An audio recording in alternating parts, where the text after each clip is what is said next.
for dinner. I am making some homemade pizzas. So we are going to make some pizza dough together. In your bowl, do 8 ounces of warm water, 1 teaspoon of sugar, 1 pack of yeast, or 2 1/4 teaspoons. Mix that together, and then you're just gonna let this sit for about 5 minutes until it becomes foamy. Now you can see that the yeast is ready to use. Add 2½ cups or 300 grams of flour, half a teaspoon of salt, about a tablespoon of olive oil. Place it on your mixer, and then just start it on low. Once it pulls away from the side, go ahead and knead it for 5 minutes.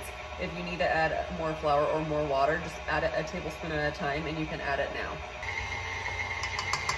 Now that it's done kneading, I'm just gonna go ahead and take another bowl and just spray it with some nonstick cooking spray. If you need to, you can wet your hands a little bit. The dough will be a little bit sticky. Pull it out and form it into a ball. Then I'm gonna set it in this new bowl. Then go ahead and cover and let it rest for like an hour to 2 hours until it doubles in size, and then you can go ahead and make your pizza.